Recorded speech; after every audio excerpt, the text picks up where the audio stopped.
Hey guys, this is Jay Balekar from Compounding Capital Group. If you want to learn how to use your small axe to build a real estate empire, you should be listening to my great friend here, Nico, and he has a wealth of knowledge to share across all the guests that he has interviewed, and he's a phenomenal operator himself. So please go for it. Give it a like, subscribe. Hey guys, it's your boy Nico here from the Small Axe Podcast. I want to show you how to use your small axe to build a lasting empire. You see, not everybody begins their investing career with millions of dollars, a huge network of investors, or the knowledge necessary to become successful in this space, and that's okay.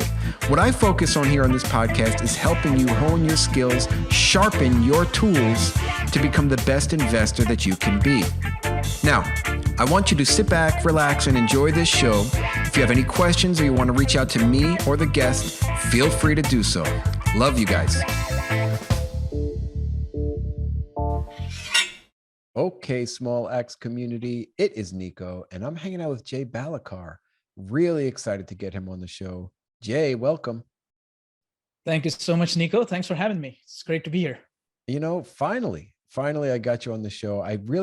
We've known each other maybe for 2 years now, and I've just been following what you were doing down in over in Cincinnati. Really, really exciting. And I actually surprisingly passed you a deal today that I saw in Cincinnati and got some quick and effective feedback from you. So thank you, man. Yeah, no problem. You're most welcome. Hey, Jay, I went a little high level when talking about your bio. Maybe you can kind of share a little bit more of your journey and how you got to where you are today. Sure. Yeah, absolutely, Nico. Maybe I'll just provide a 50,000 foot level quick bio. So I have a background in IT, cybersecurity. That was my education, undergrad and grad, both in computer science and IT, and then started doing cybersecurity consulting. It's my actually just finishing up on my 10th year as a cybersecurity consultant. Still in my W-2, but very close to getting out, hopefully. And what happened with W-2 is, of course, with consulting job, I was traveling a whole lot. So Monday through Friday, I would be mostly gone. It was a busy job, but I still love my job. It's a great job. I love meeting people. I love meeting clients. But what I realized is I always wanted to have some sort of a side hustle and eventually even be a full-time entrepreneur. A lot of people I know like that. I know it's not an easy journey. So I was also scared at the same time. But then when COVID happened, that presented a good opportunity to explore something because my travel stopped. And up until that point, I had read quite a few real estate related books, how to invest, how to get started, Bigger Pockets stuff, Ken McElroy, all these popular authors, of course, the Rich Dad, Poor Dad and Cash Flow Quadrant, that had a huge impact on my mindset. And I really wanted to do something about it, but I was having a hard time to get started because I was never in town. And COVID happened, travel stopped, and that's when we bought our first investment property, which was 8 units in Cincinnati. And that was just me and my wife. It was a major rehab project. Not purposefully got myself into it, but I underestimated the scope of renovation. But it was a great learning experience, and did more of these deals, first few, using our own capital, before then moving into JVs with some of our partners and investors, and then syndicated a couple deals this year for the first time. So it's been a fantastic journey, loving absolutely every single aspect of it, and looking forward to doing more in the upcoming years. Yeah, Jay, thank you for sharing. You mentioned that 8-unit was a little bit more than you had anticipated. And you're the type of person that is very hands-on, and you are going to see a project through regardless of any issues or any, challenges. You're the type of person that's always going to step up to the plate and just make it happen. Are there any learning points from that first deal? For sure. I think that there was a lot of learning. Maybe I can try to come up with like top 3 or 4. I would say that when you're going after your first project, and if it's not a project where you've gotten into one through a JV type of a structure or syndication, which means it's a project you're doing by yourself and you don't have any other experienced partners, there are things that are going to go wrong, right? Because you won't be able to analyze the deals as effectively. You won't be able to estimate rehab costs as effectively. I've heard about plenty of stories of people doing their first flips or first multifamily projects, and some of these things always go wrong. So just be prepared for that and have enough in reserves. As an example, my rehab budget initially was 70K for 8 units, and we ended up spending 230K, including holding costs. But we had the reserves, we had the HELOC to make sure that the things got done, right? All the overages were covered. So I think having reserves was a big learning. Two, I think another big learning experience for me was like location. So even though we were so much over in price, the deal still performs fantastically even to this day. Cash flows well. After cash out refi twice, I've got all my capital pulled out of it. So it's an infinite return deal. And the only reason it still worked, although we went so much over budget, was because of location. So every time I get tenants there, it's always great quality A+ tenants. They always pay on time because everything's brand new, nothing ever breaks. So location is a big factor. So when they say location, location, location, there's definitely some truth to it. So I think those two would be my top two learnings. And you have to get your hands dirty. I wouldn't change a single thing about how I started my journey, because the way I started, I got to know a lot more about operations and rehabs and keeping a track of rehab costs, inventory management, making sure that you're getting good contractors and not people who are going to fool you. I got 10 bids for every single trade. So across about 7 to 8 different contractors and times 10, so 70 to 80 bids is what I got. All of that was phenomenal learning experience. I know a bit of a long-winded answer, but hopefully that helps. I truly appreciate that answer, and I think the listeners will as well. I am all ears. I really like this story, and I really like what you're sharing with us. So do you self-manage that deal, or do you not? And have you in the past? Yeah, that's one of the properties I still self-manage to this date. So across our portfolio of I think around 260 units now here locally in Cincinnati, I self-manage about 22 doors that belong to me and my wife. And the reason we still self-manage, initially we started self-managing those before learning, because we wanted to learn property management. That way, eventually, when we outsourced it, we would know what questions to ask. What are the areas where people can skim money, and you can find out if they're cheating you and things like that. You need to know what usually breaks and how much things cost. So for that learning is where we started self-management. As we started doing it, we realized that we were learning a lot, but at the same time, the cash flows were beautiful. If I outsourced property management, I would lose 25% of my cash flows. So that was the other aspect of it, because leasing fees itself is 1 month's rent. And with this being a great location, we have to hardly advertise to get these units leased up. So it's not that much effort, but we are saving a whole lot by keeping management in-house. And between me and my wife, we both have our Buildium property management software, which is what we use for tenant communication, leasing, everything. We have those apps on our phones. So if she's in a meeting, I respond to tenant requests. If I'm in a meeting, she responds. And then we have our handyman, who's a vendor, who's also on the system. So if something breaks, we just forward the request to him. So it's relatively simple. It's probably hard to do if we both have W-2s to do it, let's say for hundreds of units, but 8 units here, 10 units here, it's very much doable. And it's something that I would highly recommend to any active investors out there to get a hang of. It's a great way to learn property management. And eventually, if you want to outsource, it's a great way to know how to manage third-party property managers. Great advice, Jay. Would you recommend that on like a C- class property or no? Great question. I would probably not, unless you're absolutely fearless and don't mind getting shot at. I would probably, it's probably not worth it. And that's why we don't even invest in C-, because what we have seen is some of the good property managers, they don't manage in C- areas. So, and that's why a lot of people stay away from war zones and flood zones. is because the hassle is just not worth the cash flows. On paper, the deals may look really strong, but once you start operating, it's not worth it. You just myriad of problems. So self-management in a C minus area, no. I actually have only one property in a C plus area, and that was the first property that I offloaded to a third-party manager because I was just not very keen on dealing with the problems that come with C areas. Great advice again. Okay, now, do you or your wife have either of you cut back any hours from your W-2, or is your wife? What do you? How do you like? How are you managing all of this?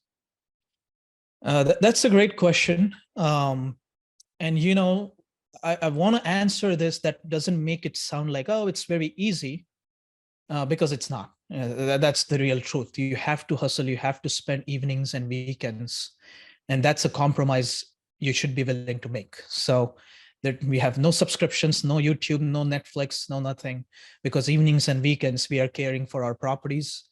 And that's the compromise that we chose to make. And we are working on our properties together. So me and my wife are still getting to spend time with each other, but doing something meaningful than watching a TV show.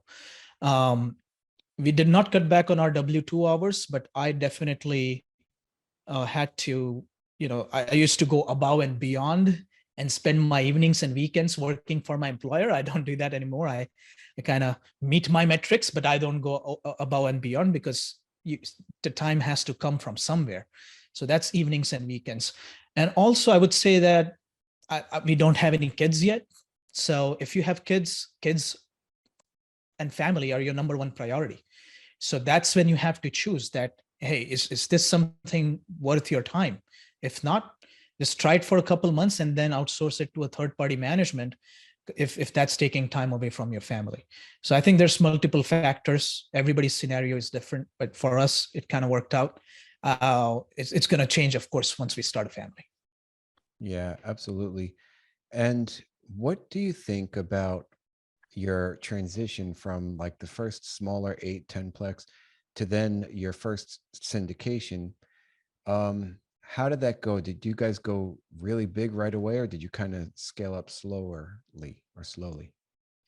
Yeah, another great question, Nico. And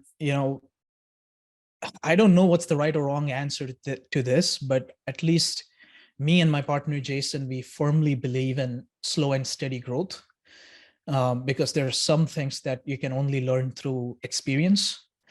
And at the same time, I also know a lot of operators who have, really followed that go big or go home approach and have gotten really big deals done. And you can do that if you have really solid team. If you have team members who are way more experienced than you and have a lot more wisdom than you, then sure, get into a bigger deal, right? But if you are managing the deal yourself, I would say that slow and steady growth is something that we believe in, and that's the approach that we've taken. Sure, when you go for a big deal, it's only a few more zeros, but everything that you do on a day-to-day basis stays the same. There's truth to that, but at the same time, when you make mistakes, there's more zeros to that mistake too. So $1,000 mistake on a 10 unit is going to be probably $100,000 mistake on a 200 unit, right? So you got to be wary of that too. And especially going into the market cycle that we are going in, I think you have to be even more careful because the market's not going to help you, or help you shadow your mistakes. It's going to expose you because the market's working against you and you make a mistake, you're going to be in trouble. So at least that's my humble opinion. There's different ways of approaching it, I guess. Right. Yeah. Everybody was making money when the market was going up. Now it's going to be Right. the next, 6 months or a few years are going to tell who are the real operators and who are not. True. So Jay, do you have any advice or guidance for people who are looking to kind of do their first syndication? What would you recommend? Yeah, I think great question. Syndication, raising money from people, and although it's all projected returns and not promised returns, I think in this business, if you have 3 to 4 deals that are not performing, you pretty much don't have a business anymore because the word travels pretty fast. So to ensure I would say not ensure, but to be really prepared that way your deals are performing. I think my number one advice would be try to take down deals of your own, or with just one partner who you really trust, like a buddy who grew up with you, and get some experience under your belt, right? Don't syndicate your very first deal because things will go wrong. Get some experience under your belt, have at least somewhat of a track record to show to your investors. Two, when you're syndicating a deal, get advisors on your team, give them GP share. They're going to watch your interests. Have a good KP who's also experienced. I think that's going to be helpful. So when things really get tough, like, oh, we are doing everything right, we are marketing, we're, paying for apartments.com, but we still are not getting leasing done and no one's signing our leases and we are completely stuck. That's when you want to call your advisor or that mentor that you have on your team. So just don't try to do it all alone. I think that's would be number two. And I guess number three is not just for a syndication deal, but for any other deal. Don't try to make a deal work. Don't try to tweak the exit cap rate. Don't try to tweak rent growth numbers until the deal finally works. Be truthful to yourself. Be extremely conservative with your exit cap numbers. We are already seeing cap rate decompression. And I think so. Basically, extremely conservative underwriting. Underwrite conservatively anyways, but if you're especially syndicating the deal and offering it as a security, be extra cautious.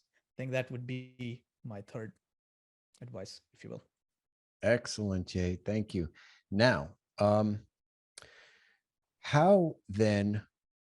Here's the conundrum, right? I mean, we all try to underwrite conservatively, and we are unable to pencil out 99% of these deals. How are you finding deals that make sense? Yeah, another great question. These are all really good questions, and I think this is something that everyone starting out in real estate or early investors should be really thinking about, because this defines your personal strategy, right? That, okay, am I going to syndicate? If I'm going to syndicate, what are the things I'm going to watch out for? And then if I'm being overly conservative, then how do I maintain a deal flow, right? I think when it comes to deal flow, sometimes every individual is at on a different level of spectrum in terms of how conservative they are in underwriting. Being overly cautious or conservative on underwriting, sure, you may miss out on some deals, but the deals that finally will meet your criteria will most likely be home run deals. So you have to decide for yourself that, hey, do you want to be that operator who only does maybe 1 or 2 deals a year, but they're home run deals, and you let 99.9% of the deals slide, right? Maybe that's who you want to be. Or you want to be the guy who closes 1,000 doors in a year and, gets a lot of doors under their belt, closes multiple deals. And these deals may qualify your initial underwriting, but they're not the most conservatively underwritten deals. You have a few assumptions there that the market needs to behave.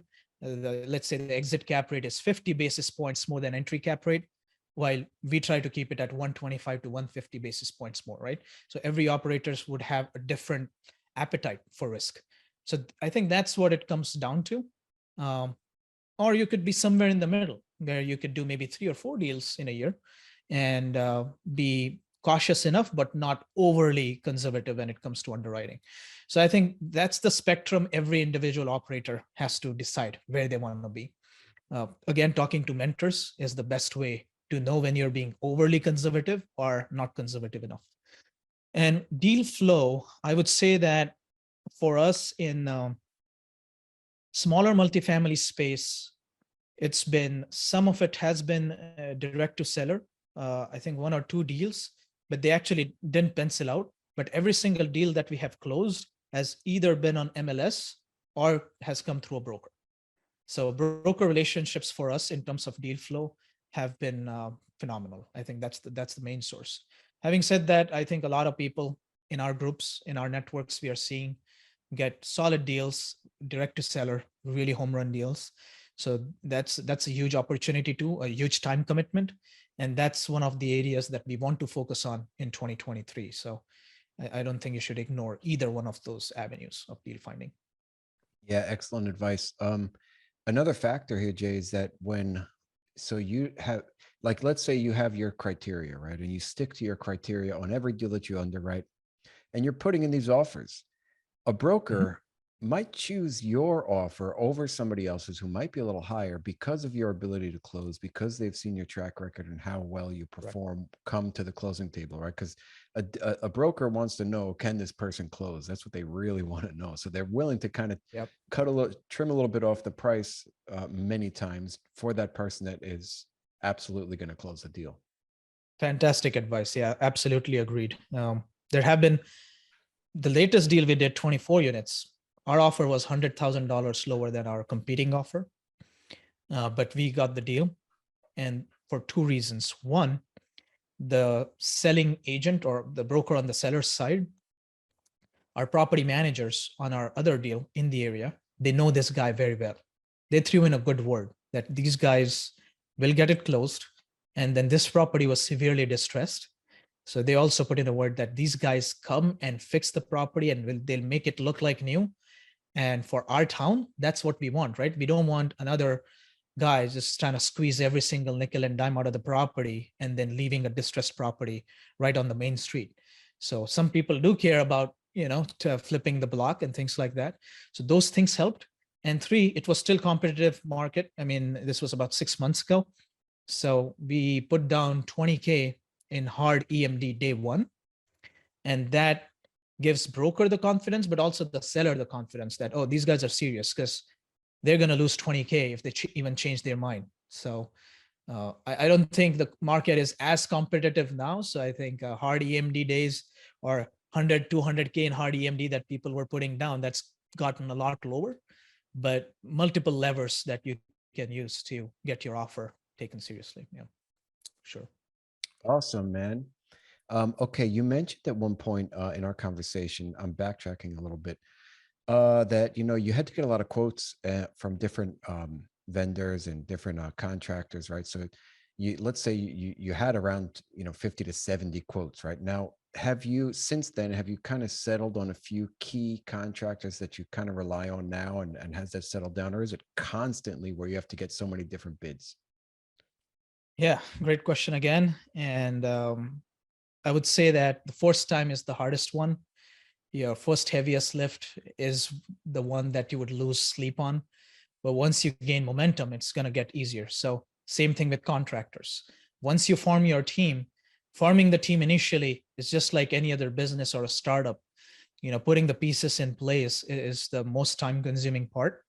But once you have those pieces in place and you have good members, the right people on the bus, as Jim Collins says in his book Good to Great, once you have found those right people and you put those right people on the bus, no matter where you end up, it's going to be the right place. So we've got really good PM teams and contractors now that we like to work with.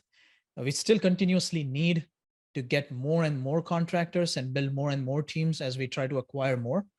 But now we know how to kind of vet them, what the pricing looks like, what's reasonable price to pay, and things like that. And referrals. Over time, you build connections, you get to know brokers, PM companies, they refer you with other contractors. So it gets easier as you keep pushing. So Awesome. Yeah, great advice. Um, let's talk a little bit about Cincinnati. Sell us on sure. Cincinnati. Why do you like it? Tell us about it. Yeah, good. Most people don't ask me that question because, I think everybody has a sort of a misconception in their mind that, oh, Midwest, Rust Belt, it's all the same. There's no growth. But I think if you look at the metrics, and what we like to do is look at the numbers and numbers alone. Let numbers do the talking. And if you look at any list of best cities to invest in America, and you look at a list that gives you about 30 to 50 cities, you'll find that Cincinnati usually always shows up on that list in maybe mid 20s, low 20s, something like that, right? So it's not Tampa, Florida, it's not Sarasota, it's not Phoenix, Arizona, it's not Dallas, Texas. It's not in the top 10 and never will be, I think, but it's always lingering in that low 20s and it never falls off that list. So that shows consistency. So we've looked at that data for the last 15 years, and even through recessions, Cincinnati has done well. Some cities like Detroit, Cleveland did they survived, but they did not do as well as Cincinnati. The reason being they were too focused on one certain industry, like Detroit was mainly automotive. But if you look at Cincinnati, we have Procter and Gamble headquartered here, which is consumer products. In a recession, everybody needs a shampoo and a Gillette shave, right? No one's going to skimp on that. Kroger is headquartered here. You still buy groceries in a recession. So there are some really recession resistant companies who are major employers here. GE Aviation's not going to stop. They continue to pump out Boeing engines, things like that. And then we also have some banks, PNC, Fifth Third, Macy's is headquartered here. I know they're not doing that great, but there's a good diversification in terms of industries. Healthcare is huge here. So Cincinnati Children's is nation's fourth best children's hospital as of last year. So I have a few Airbnbs, and I actually see that people travel here who are staying at our Airbnbs who are coming here for medical treatments. So that tells a little bit about the hospital systems here. So when you see that diversification in industry, it starts to tell you a story that you're not overly reliant on industries. And then the other metric that we like to see as real estate investors is job growth and population growth. And at least it's one of the few cities in Midwest that consistently is growing in population. They're not home run numbers, but at 2%. And same thing with job growth, about 2 to 3% job growth consistently, which is still a positive sign. So I think hopefully that sells you guys on Cincinnati. I am sold, man. I think that was a wonderful picture that you painted for us. Thank you. Thank you, Jay. Let's talk a little bit about like the buildings and the vintage. What's the construction like, or what construction do you look for? What vintage do you look for? Yeah. I think a lot of times you may have a certain criteria in your wish list, 1990s and newer, pitched roof, garden style, but sometimes you just don't have that inventory in your market. So you have to be a little bit flexible with that. And that's what we had to be. So like everybody says, go for some of the characteristics that I just said. Most of the inventory that we have here in Cincinnati, and it's very similar in a lot of other Midwestern cities like Columbus, Indianapolis, Cleveland, a lot of this inventory is old. Cincinnati is one of the oldest cities in America. So we see a lot of 40s, 50s, 60s, 70s product. But then amongst the inventory we have, we try to stick to 70s and newer. That's kind of our main criteria. We like actually solid brick buildings because they're built better than most of the stick frame with vinyl siding, the newer construction that we see. These are built like a tank. So once you update them, they're solid as a rock. Of course, pitched roofs are preferred, but a lot of the stuff we have here have flat roofs. Once you change that flat roof, it's solid for 15 years. So you just have to account for these expenses when you buy them. And as long as the deal makes sense, even after that heavy capex, then it's still a win. So I think in terms of criteria now, unit count, we are trying to target 50 to 200 units because we have realized over some time that it takes about the same amount of time to stabilize and manage a 15 unit as it does a 50 to 70 unit. So ROI on our time or return on time is a lot higher with mid-sized or larger properties. And also now that we have a little bit of experience under our belt, we feel comfortable taking down a larger asset. So that's our criteria, 70s and newer, 50 to 150 units, only in class A or B locations, and B or C asset. So beautiful. Yeah. So yeah, we were looking at some stuff in Philadelphia or something, and the vintage was really old, and it's okay. You just, as long as it's built well, right? yeah. It was like they were like 1930s or 20s we were looking at, but they were solid concrete block construction, and you just have to make sure some of the components are updated. In Florida, where I look predominantly, we have to worry significantly about the cost of insurance. So if a property is in a flood zone, it's essentially a no-go. I mean, I've never seen it make sense at that point. But even still, even not being in a flood zone, many of the insurance carriers are leaving and not willing to insure down there. So our taxes and insurance are very high down in Florida. What are some things to look for, certain expenses that stick out, or certain, like, maybe you have to worry about boilers or something in Cincinnati? In Florida, we need to worry about ACs breaking and whether or not the windows are efficient. You know what I mean? What are some things to look for in Cincinnati? Very good question. I would say that if your business plan includes ripping and replace everything, and it's a major CapEx project, then operational costs and your expense ratio is actually pretty solid. Like, we have the properties that I self-manage, our expense ratios are around 28, 29%. And the properties that we outsource management on, our expense ratio is close to 40 to 42%, where we have done significant CapEx. And our expense ratio on properties that are just buy and hold, we repair and replace as we go, our expense ratios are around 45, 46%. So expense ratios here in Cincinnati are not too bad. Insurance costs throughout the US have been steadily going up, but overall insurance, for a mid-sized property, I would say $200 to $250 a door, which is very, very reasonable. Wow. So I think things to watch out for any out-of-state investors who are looking to invest in Cincinnati is, of course, the neighborhoods, because neighborhoods here can get very tricky. You can be in one block and that's Class A, the next block could be Class D. So, but from an asset standpoint, I think it's because the properties are usually older, you cannot discount that, oh, if there is aluminum wiring or there's knob and tube for 90s, 20s, 1920s properties and older, you cannot just oversee it. Factor that into your CapEx plan. And if you don't do it, your repairs and maintenance number is going to be really, really high. So that's what gets people in trouble, is repairs and maintenance numbers, because they just look at the rents we are getting, how much you're paying for it, 2% rule, it's a home run. And then they find out their expense ratio is 60, 70%. Mm-hmm. So I think that's what you should watch out for, especially when you're getting the older property here in Cincinnati. Man, great advice, Jay. I know we're kind of cutting it, getting close on time here, basically done, but I'm really enjoying this conversation. I just kind of want to talk a little bit more, if you don't mind. Sure. So, like, what are you guys planning? I know that, so I had Jason on my show, and I'm really excited for him and what he's launching come January of 2023. He's got his underwriting course. I'm really excited for him. What are you guys planning as a team? Like, do you have goals or a vision of what you kind of want to lay out for the next year to 5 years? Yeah, great question. I would say that, we have some 5-year vision and got that on my vision board, but on a day-to-day basis, I usually just look at my next year and what I want to accomplish, because I know on a year-by-year basis, if we keep hitting those goals, our 5-year vision will come true.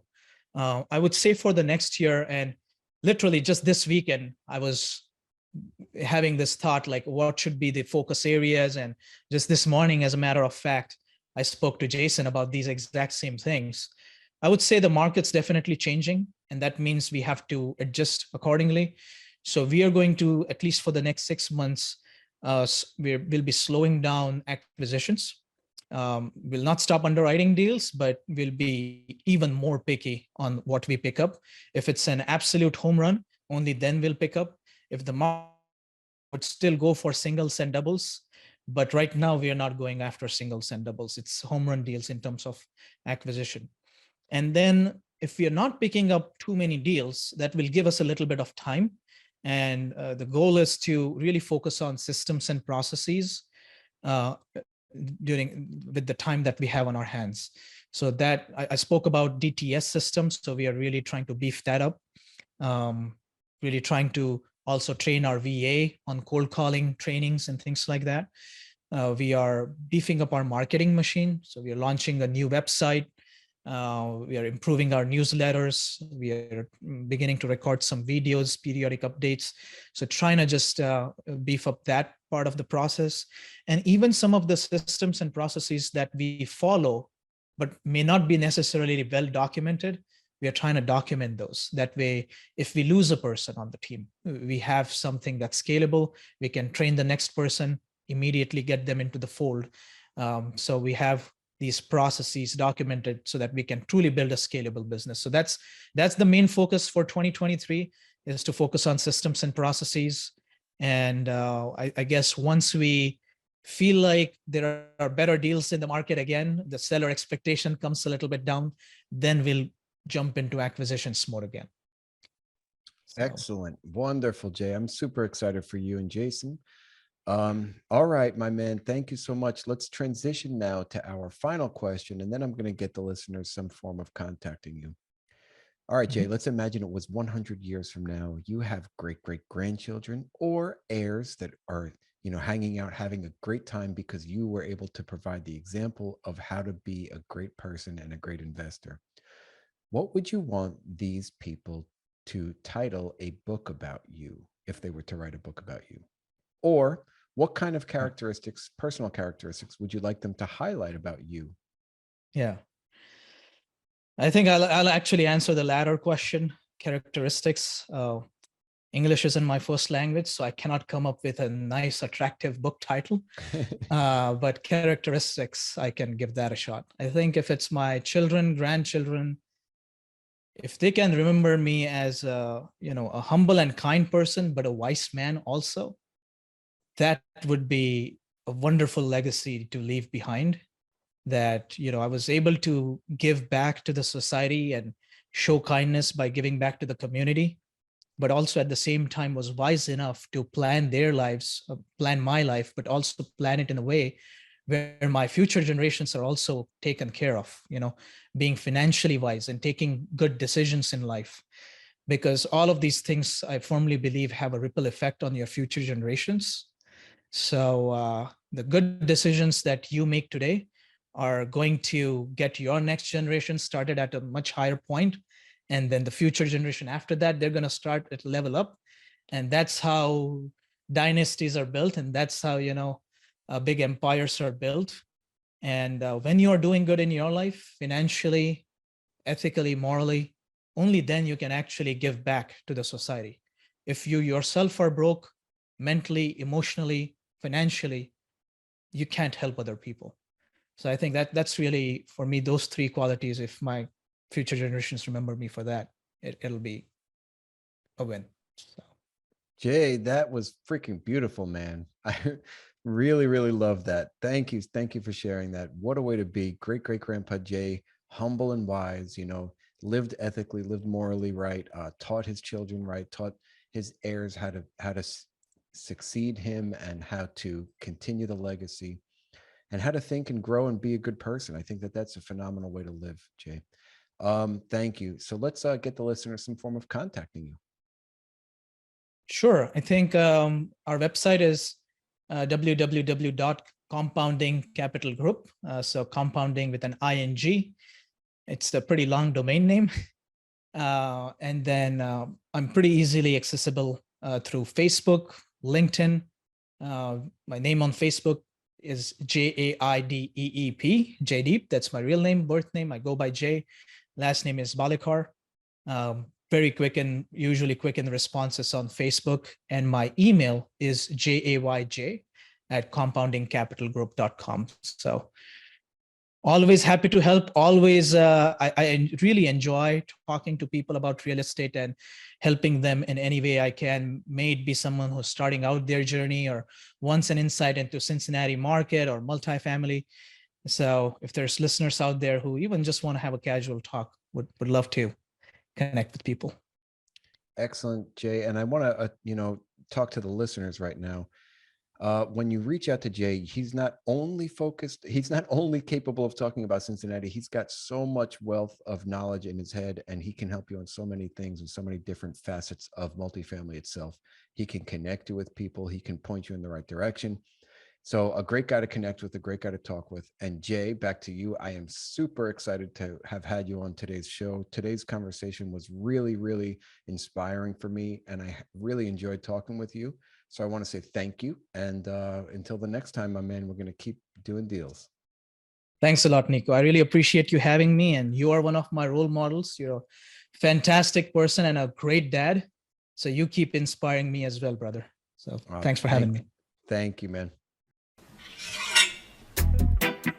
All right. Hey, Small Axe community. I would like to say thank you for listening to another episode of my podcast where we show you how to use your small axe to build a lasting empire. Now, if you liked what you heard, it would mean the world to me if you would subscribe, leave a 5-star rating, and write a review. Also, if you want to get in touch with me, go to my website at smalaxecommunities.com. Book a call with me. And until the next episode, keep sharpening those axes.